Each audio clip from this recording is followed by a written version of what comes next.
Alléluia. Gloire à Dieu. Que Dieu soit béni, que Dieu soit glorifié. Merci au Seigneur pour ce temps de louange, ce temps d'action de grâce, ce temps d'adoration que nous venons de passer. Merci aux chantres, aux musiciens.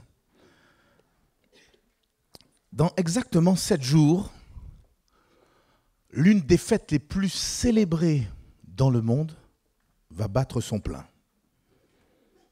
Et vous l'avez compris, je fais bien sûr mention de la fête de Noël. Et justement à cet effet, aujourd'hui, ce matin, j'ai à cœur que nous puissions parler ensemble d'offrande. Alors pourquoi offrande? Parce que pour nous chrétiens, la fête de Noël est ni plus ni moins le souvenir d'une naissance, et pas des moindres, la naissance de notre Seigneur Jésus-Christ.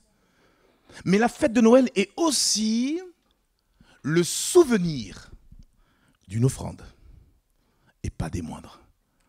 Dieu, dans son immense amour, a envoyé son Fils, qui a pris une chair comme la nôtre, qui a évolué parmi les hommes, et mieux encore, qui, lui qui était présenté comme le prince de la vie, a offert sa vie sur le bois de la croix. Et à ce sujet, ce matin, il y aurait beaucoup à dire. Mais aujourd'hui, j'aimerais plutôt mettre l'accent sur 3 offrandes que nous, chrétiens, nous sommes amenés, ou nous sommes invités à offrir à Jésus. Et quelque part, à offrir à Jésus en réponse à son offrande. Et pour ce faire, je vous encourage, en introduction, à pouvoir relire l'histoire de nos mages. Vous savez, dans Matthieu chapitre 2, du verset 1 à 12, il est fait mention de mages. Alors on va découvrir ensemble leur histoire et certainement tirer quelques enseignements, quelques instructions spirituelles pour chacun d'entre nous, en tout cas pour tout ce qui peut s'appeler ici en ces lieux chrétiens. Alors prenez avec moi le premier livre du Nouveau Testament, de la Nouvelle Alliance, Matthieu au chapitre 2, et à partir du verset 1 jusqu'au verset 12, nous lirons donc 13 versets qui vont certainement nous instruire. On lit ensemble. Jésus étant né à Bethléem en Judée au temps du roi Hérode, voici des mages d'Orient arrivèrent où? À Jérusalem, et dirent: où est le roi des Juifs qui vient de naître? Car nous avons vu son étoile en Orient, et nous sommes venus pour l'adorer.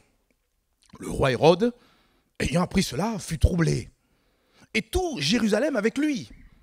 C'est alors qu'il assembla tous les principaux sacrificateurs et les scribes du peuple, et il s'informa auprès d'eux où devait naître le Christ. Et ils lui dirent: à Bethléem, en Judée, car voici ce qui a été écrit par le prophète. Et toi, Bethléem, terre de Juda, tu n'es certes pas la moindre entre les principales villes de Juda, car de toi sortira un chef qui paîtra Israël, mon peuple. Alors Hérode fit appeler en secret les mages et s'enquit soigneusement auprès d'eux depuis combien de temps l'étoile brillait.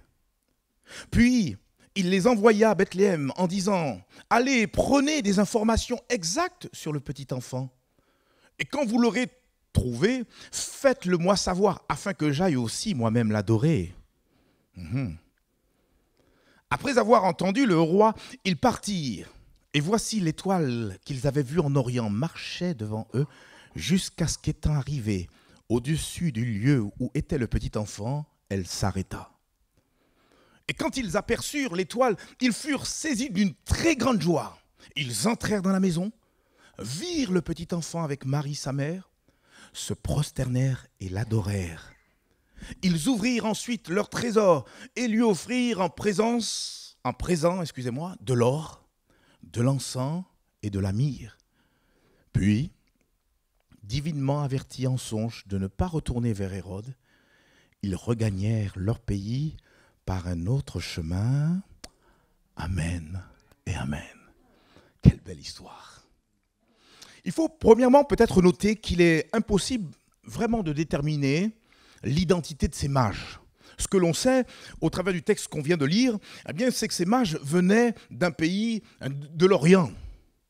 Qui étaient exactement ces mages? Eh bien, quand on fait un petit peu de recherche, on découvre que les mages étaient des savants païens, tirés du paganisme, bien sûr, et qui se présentaient à la fois comme non seulement des astrologues, des médecins guérisseurs, des devins et des conseillers politiques, etc., etc. Et ils avaient l'habitude d'interpréter au travers de la nature certains signes comme étant des messages qui venaient directement des dieux, parce que ces mages étaient ni plus ni moins polythéistes. Ils croyaient en plusieurs dieux. Et pour eux, l'apparition d'un astre, d'une étoile, était ni plus ni moins le présage d'un grand bouleversement, ou bien le présage d'une catastrophe, ou un nouveau règne. Et pour parler de nos mages, alors qu'ils étaient dans leur investigation à contempler, à observer les étoiles, ils ont découvert là une étoile spéciale qui annonçait la venue du roi des Juifs, mais aussi le Messie tant attendu. D'ailleurs, certains commentateurs pensent que ces mêmes mages se sont certainement appuyés d'une prophétie qu'a annoncé en son temps un certain Balaam, qui ne connaît pas Balaam. Et je peux, si vous voulez, relire ce que, entre autres, a dit ce devin, ce prophète Balaam, Nombre, chapitre 24, verset 17. Il avait dit, en contemplant le peuple d'Israël, le peuple de Jacob, il dit « Je le vois, mais non maintenant. Je le contemple, mais non de près. Un astre, il y a d'autres versions qui disent une étoile sort de Jacob, autrement dit, sort du peuple d'Israël. Un sceptre s'élève d'Israël. Un sceptre nous parle de la royauté de notre Seigneur Jésus-Christ. Il perce les flancs de Moab et il abat tous les enfants de Seth. Peut supposer, peut-être qu'ils se sont appuyés sur ce passage, pour après observer dans les étoiles l'annonce de cette naissance si particulière. Autre remarque qu'on pourrait faire concernant les mages, et quelque chose peut-être à souligner, aucun moment dans ce que nous avons lu, nous découvrons que ces mages étaient des rois. Alors là, il faut mettre les pendules à l'heure. Les mages n'étaient pas forcément des rois, et encore moins, le texte ne nous précise pas qu'ils étaient rois. Et toutes ces choses, c'est plutôt la tradition qui nous invite à pouvoir croire ces choses. D'ailleurs, même la tradition nous a même donné des noms à ces rois mages. Oui, lapsus, roi mage, non ? Le premier, soi-disant, s'appelait Gaspard. Et il représente les pays asiatiques. Balthazar, le second, qui représentait les Africains. Vous avez un Balthazar en face de vous. Et puis, le troisième, Melchior, l'Européen. Mais vous l'avez compris, tout cela, ce n'est que pure fiction. Pure fiction. Ce qui est réel, et que nous avons lu dans le texte, c'est que quelque part, ces mages étaient empreints de conviction. La Bible nous dit qu'ils venaient d'Orient, donc ils ont quitté leur pays, ils ont quitté peut-être la sécurité, leur confort, et ils ont mis toute leur énergie à faire ce jour-là des centaines et des centaines de kilomètres, pour ne pas dire des milliers de kilomètres, pour venir déposer de l'or, de l'encens et de la myrrhe devant un petit enfant. Excusez-moi, ce texte nous parle de la conviction de ces païens, de ces non-juifs.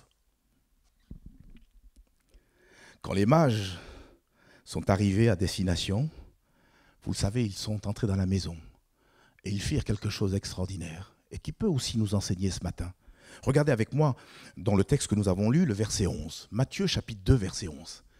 Ils arrivent, la Bible nous dit qu'ils ont, un peu auparavant, été saisis d'une très grande joie. Ils ont vu cette étoile s'arrêter. Comprenez qu'au travers de ce texte, tout ne nous est pas pleinement expliqué, mais cet astre qu'ils suivaient était autre certainement qu'une étoile. Les étoiles ne se déplacent pas comme cela.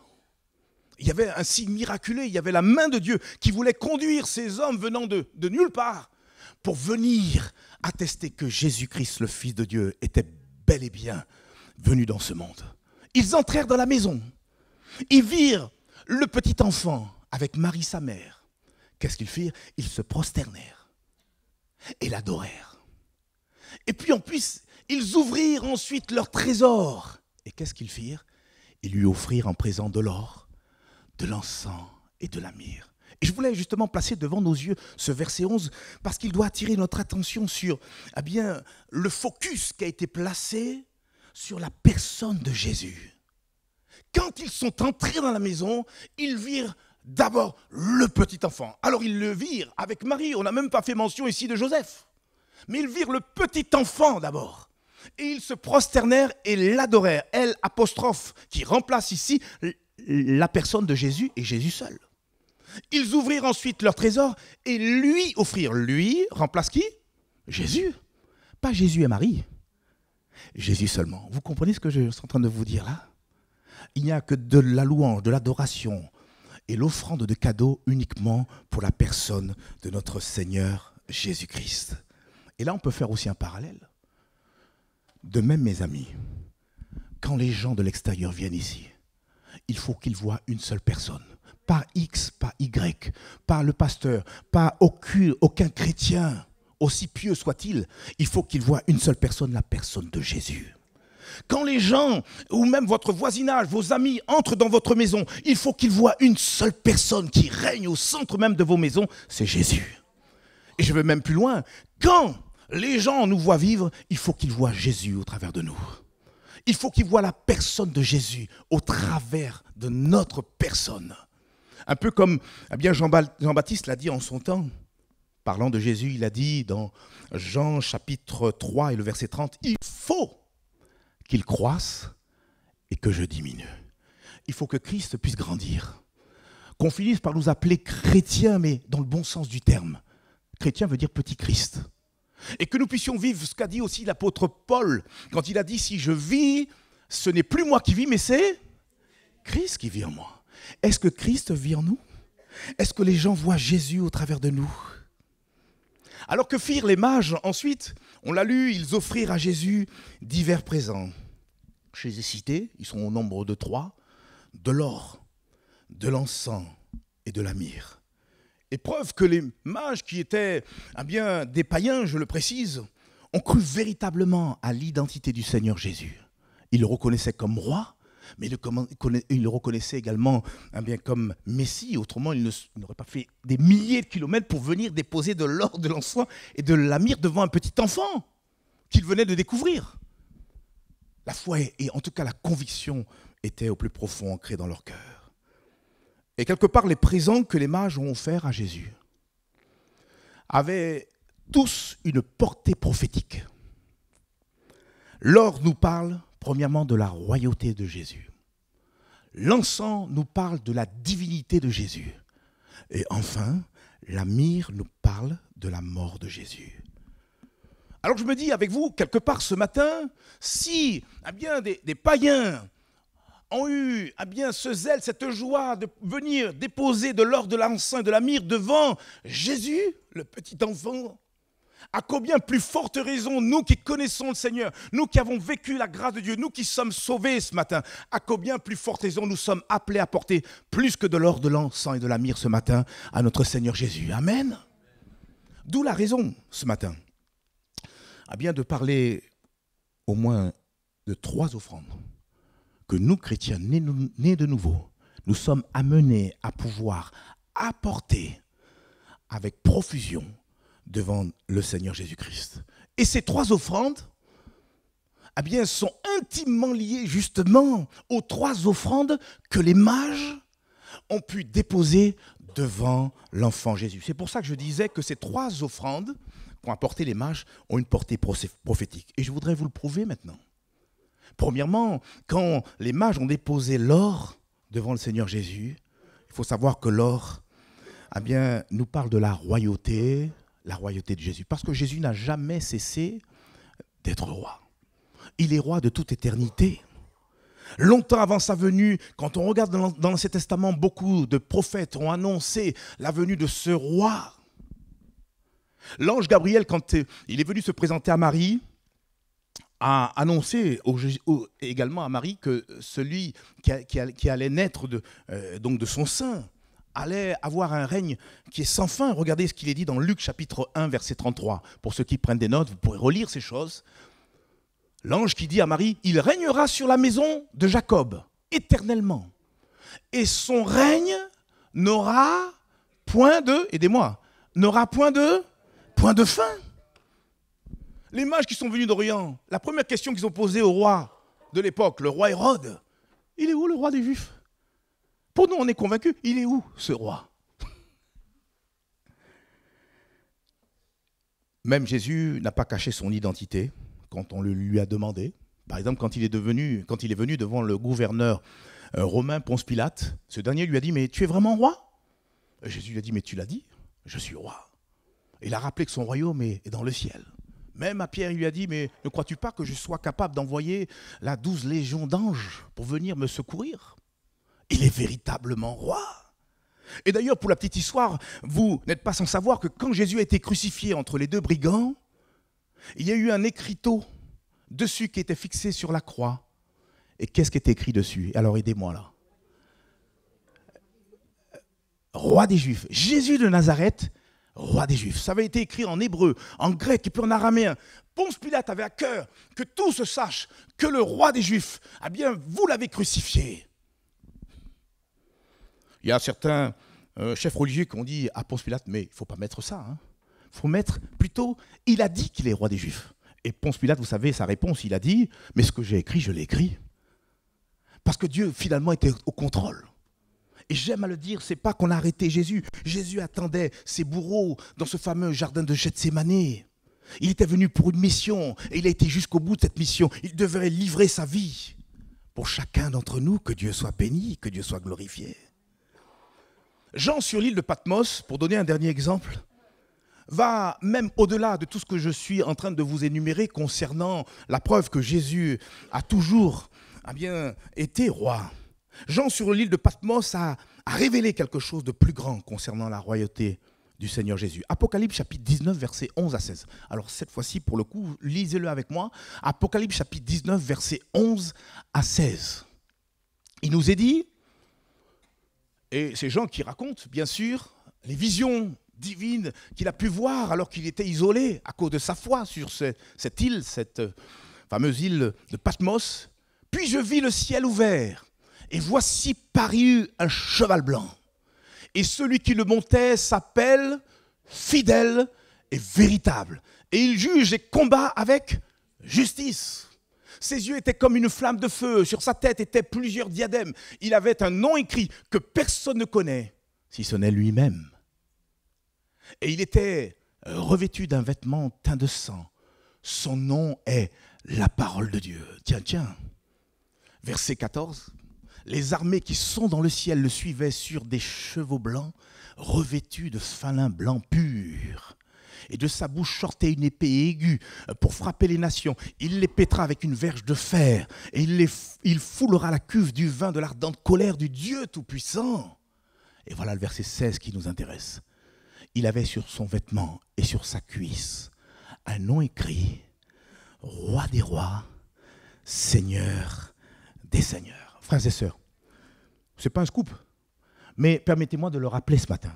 Jésus est plus que le roi des Juifs. Jésus, c'est le roi des rois et le Seigneur des seigneurs. C'est celui qui règne sur tout l'univers. C'est celui qui mérite notre adoration. Que nous puissions, comme a dit cet homme un jour, que notre poitrine puisse éclater en action de grâce. C'est celui qui tient toutes choses entre ses mains. C'est celui qui nous accorde le souffle de vie. On y reviendra tout à l'heure. Et la question que nous pourrions nous poser,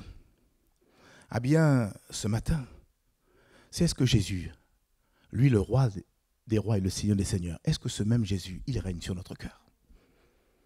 Est-ce que véritablement, il règne sur notre volonté? Est-il au centre et au cœur même de nos vies? Et c'est vrai qu'on a besoin, peut-être à la fin de cette année, faire le point. Avons-nous avancé ou avons-nous régressé? Où en sommes-nous? Nous a posé la question ce matin le Seigneur. Où en es-tu, mon frère, ma sœur? Est-ce que Jésus règne sur ton cœur? Est-ce qu'il règne sur ta volonté? On dit souvent que le cœur est quelque part le siège de la volonté. Vous savez, quand on donne notre cœur au Seigneur, on a tout donné au Seigneur.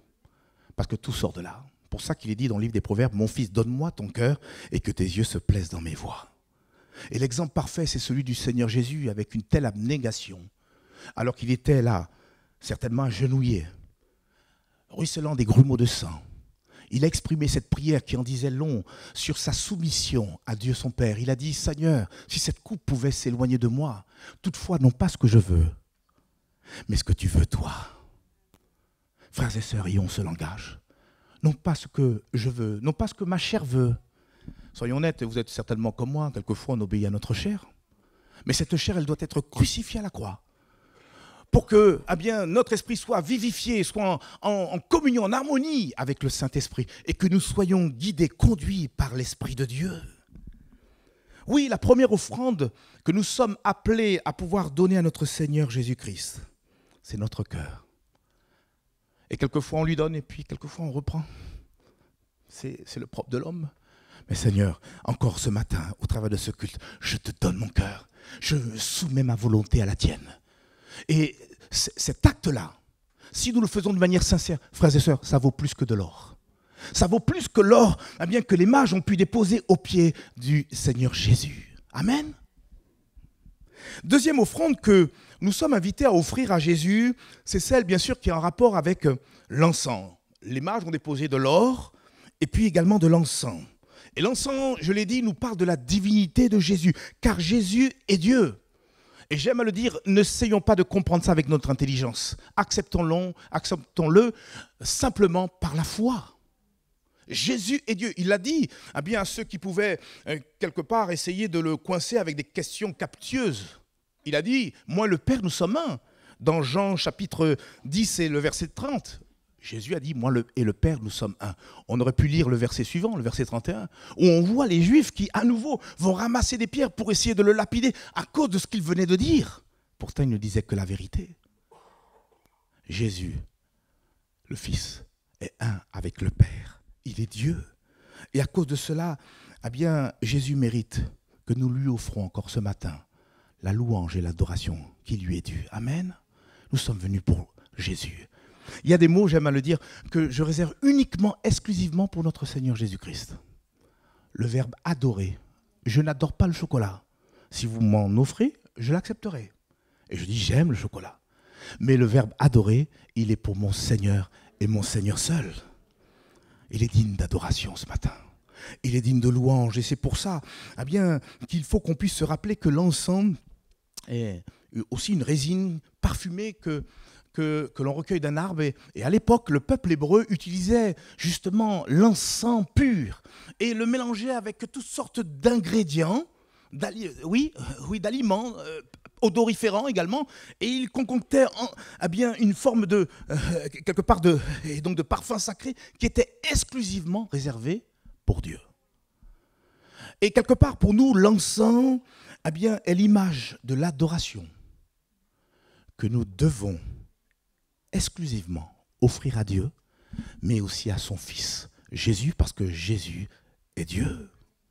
Et c'est pour cela que quelque part, l'auteur du livre d'Hébreux, Hébreux chapitre 13, verset 15, nous dit la chose suivante.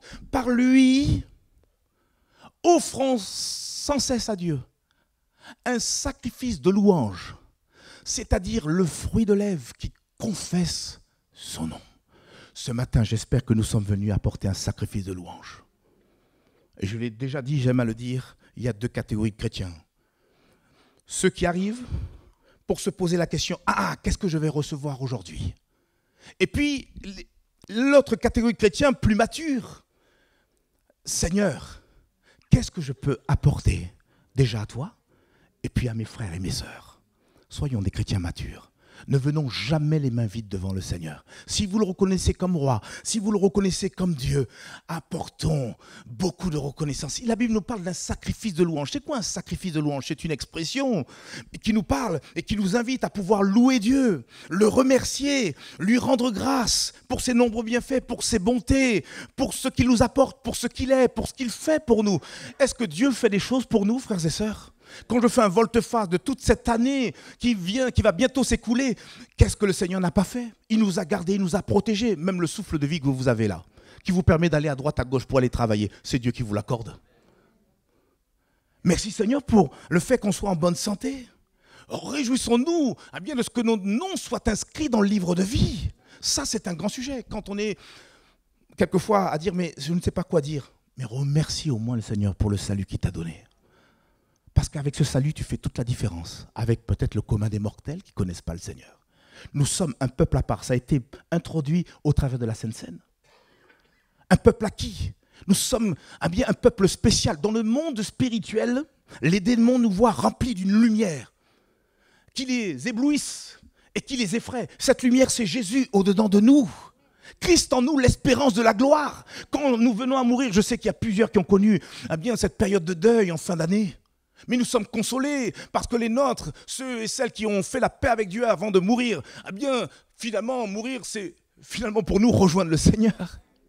Nous avons tout gagné sur toute la ligne. Moi, je ne veux pas m'épuiser ou me fatiguer avec les choses de ce monde. Tu vas gagner ta vie. Tu vas peut-être avoir des gains. Tu seras aisé. Tu auras une belle maison. Tu auras tout ce que tu veux.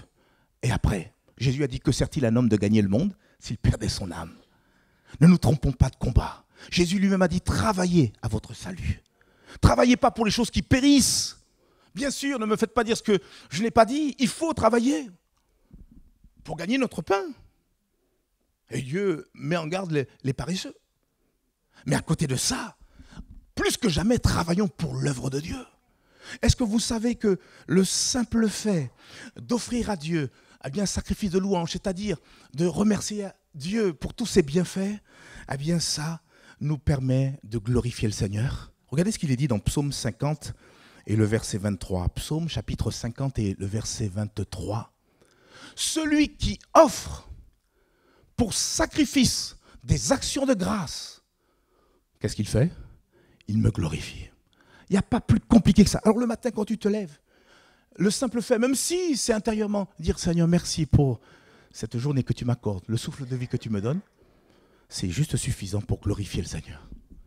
Quand tu le fais toute la journée, quand tu parles avec le Seigneur, quand tu es en communion avec lui et que tu le bénis pour ce qu'il est, pour ce qu'il t'apporte, pour ce qu'il fait, même dans les moments d'épreuve, bénir Dieu. Mais toutes ces choses glorifient le Seigneur, frères et sœurs. C'est pourquoi, ce matin, n'ayons de cesse d'offrir à Dieu un sacrifice de louange, tel l'encens qui monte jusqu'aux narines de Dieu, excusez-moi l'expression, et réjouit son cœur. Avez-vous entendu cet autre don spirituel qui parlait de ce parfum que le Seigneur répand sur nous, un parfum de grâce? Répondons favorablement à ce parfum de grâce pour qu'en retour nous puissions remercier Dieu. Seigneur, je suis peut-être même dans la tourmente, je suis dans la tempête un peu comme les disciples, mais je te loue parce que tu es avec moi dans la barque. Et à un moment donné, le Seigneur il se lève. Pierre avec les autres disciples, à un moment donné ont réveillé le Seigneur. Mais allez, un cas extrême, il ne l'aurait pas fait. À un moment donné, le Seigneur ne les laisserait pas dans cette tempête. Parce que le Seigneur, il nous aime d'un amour éternel, d'un amour insondable. Je voudrais terminer bien sûr avec cette troisième offrande que nous sommes invités à offrir à Jésus. C'est celle évidemment qui est en rapport avec la myrrhe. On a parlé de l'or, de l'encens et enfin de la myrrhe. Et la myrrhe est aussi une résine parfumée. Et à l'époque de Jésus, la myrrhe était utilisée pour embaumer le corps des morts. Et la myrrhe, évidemment, nous parle de la mort de Jésus. Jésus a donné sa vie sur la croix pour chacun d'entre nous. Et je bénissais le Seigneur quand le pain et le vin sont passés devant nous. Je veux dire, au cœur même de nos cultes, il y a un divin repas. Pourquoi? Parce qu'un jour, on a laissé Jésus entrer dans la maison de notre cœur. Il a frappé à la porte et nous avons ouvert cette porte. Et Jésus a fait la promesse. Celui qui me laisse entrer, je souperai avec lui et lui avec moi.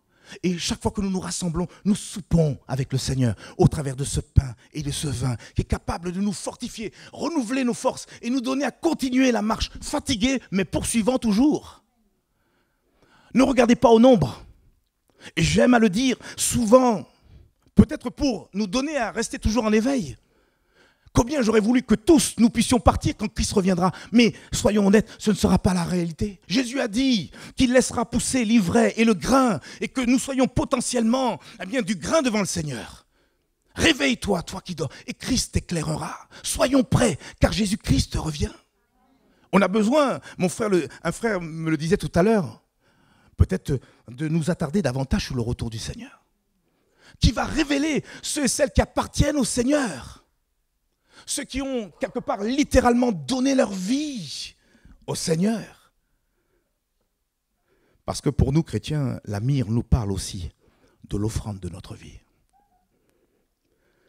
Mais cette offrande-là, et je le précise, Jésus désire qu'elle soit l'expression même de notre amour pour Dieu.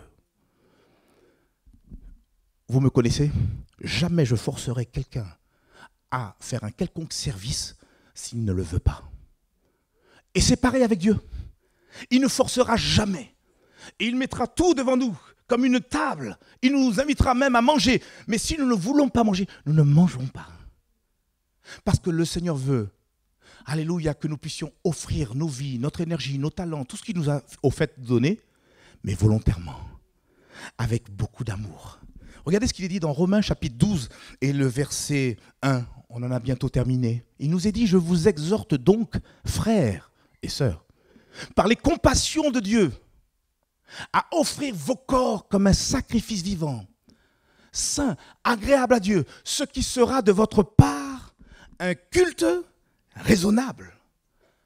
L'offrande de ma vie sera infiniment proportionnelle à l'amour que j'ai pour Dieu.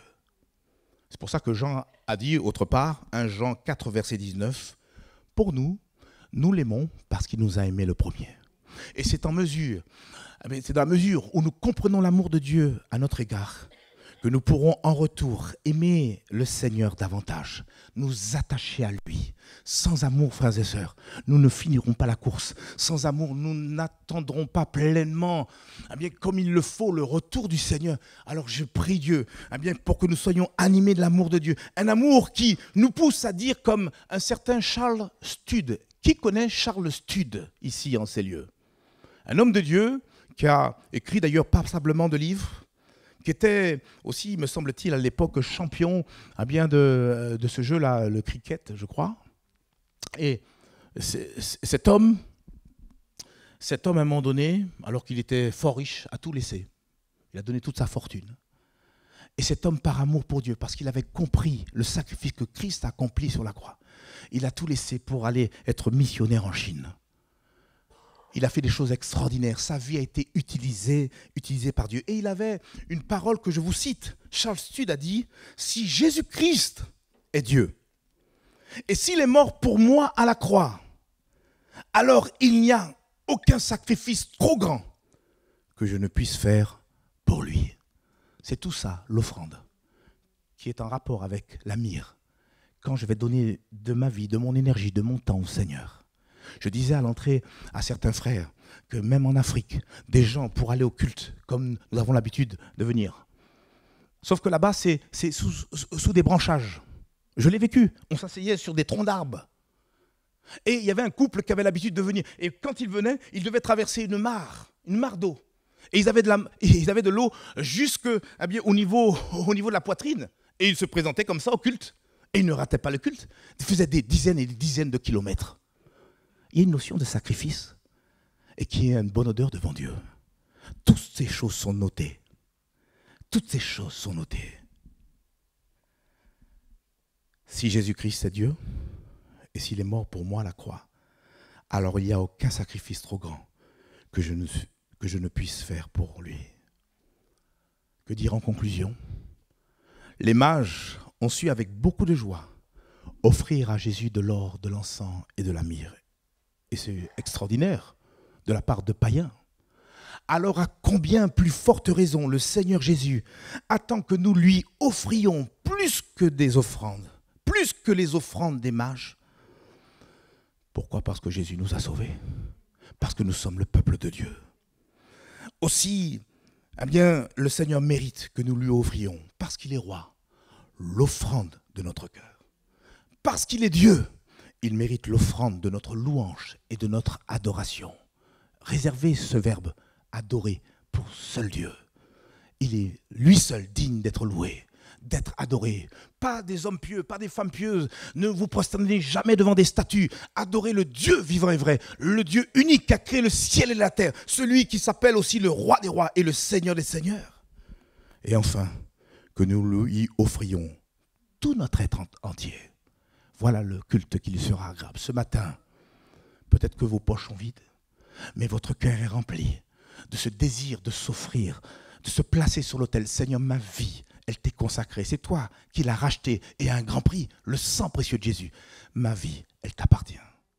Frères et sœurs, j'ai fait de nombreuses années dans un travail séculier, dans un travail professionnel. Mais en comparaison, servir Dieu, mais quel honneur! Et je reconnais que je ne le fais pas assez. Je reconnais que j'ai besoin de faire des progrès. Frères et sœurs, travaillons au salut des âmes. Travaillons pour Dieu. Quel honneur quand nous dépensons du temps, de l'énergie pour notre Seigneur. Quand on ne connaissait pas le Seigneur, on était capable peut-être passer même toutes des nuits entières. Peut-être à danser dans des boîtes de nuit, dans des trucs. Mais non, on est des boîtes de jour. Hein. Et on a besoin de danser pour notre Seigneur. On a besoin de parler de la part de nous du Seigneur. On a besoin de crier pour notre Seigneur. On a besoin de dire que Jésus est vivant plus que jamais à ce monde. Que fais-tu de ta vie? Et le temps s'écoule. Je discute quelquefois avec des aînés. Ils font un volte-face. Certains n'osent même pas faire un volte-face. Ils ont vu que le temps a tellement passé vite. Et ils se posent la question, mais qu'est-ce que j'ai fait? Seigneur, nous nous replaçons devant toi. Romains chapitre 6, verset 13, et puis après on va prier. Paul qui dit, ne livrez pas vos membres au péché. De grâce, ne livrez pas vos membres au péché. Comme des instruments d'iniquité. Mais donnez-vous vous-même à Dieu. Comme étant vivants, de mort que vous étiez. Et ce qui est important, offrez à Dieu vos membres. Comme des instruments de justice. Amen et amen. Prions le Seigneur. Merci pour qui tu es, Seigneur. Merci pour l'expérience de ces mages. Finalement, tu as utilisé ces païens pour nous instruire ce matin. Ils sont venus de nulle part, des milliers de kilomètres. Peut-être avec des soldats qui les accompagnaient. On ne connaissait pas leur nom, on ne connaissait pas s'ils étaient des rois ou pas. Peu importe, ce que nous savons, c'est avec une grande conviction et surtout avec une grande joie. Ils ont déposé devant toi de l'or, de l'encens et de la myrrhe. Il y a plus que des mages ce matin. Il y a ceux et celles que tu as rachetés par ton sang précieux. Seigneur Père bon Dieu, tu es venu nous chercher, même pour la plupart nous ne te cherchions pas. Tu as croisé notre route. Tu as fait de nous des enfants de Dieu potentiellement. Et comme nous l'avons lu tout à l'heure, tu as fait de nous des pierres vivantes pour former ensemble un édifice qui soit toute ta gloire. Seigneur, ouvre nos yeux, aide-nous à comprendre ces choses et aide-nous à vivre et que le souffle qui sort de nos bouches, de nos êtres, Seigneur, puisse servir aussi à pouvoir pleinement te glorifier. Réveille nos consciences, réveille nos âmes, réveille l'église d'Istre. Seigneur, fais-nous grâce. Pardon, Seigneur, quand nous venons le cœur vide devant toi. Mais tu nous invites à pouvoir, Seigneur Père mon Dieu, t'offrir toutes ces offrandes spirituelles, ces sacrifices spirituels devant toi. Pardon quand nous sommes passés à côté. Pardon, Seigneur Père, quand nous avons été charnels. Pardon pour, Seigneur Père mon Dieu, nos infidélités, comme tu nous l'as rappelé ce matin. Fais-nous grâce. Renouvelle, Seigneur, notre consécration avec toi. Aide-nous à nous placer sur l'autel. Donne-nous, Seigneur Père, à reconsidérer nos voies. Donne-nous à nous examiner pour savoir si nous sommes toujours, Seigneur, dans la foi. Car, Seigneur, tu reviens bientôt. Chaque jour qui passe nous rapproche de ton retour. Seigneur, que personne ne soit, Seigneur Père mon Dieu, dans l'illusion ou dans de faux raisonnements ce matin. Seigneur, que personne ne soit entre deux chaises parce que ça n'existe pas. Seigneur, je te prie, Seigneur, donne-nous à nous positionner. Car tu rejetteras même les tièdes. Pardon, Seigneur. Fais-nous grâce. Au nom de Jésus. Amen. Et amen. Et le peuple de Dieu dit Amen.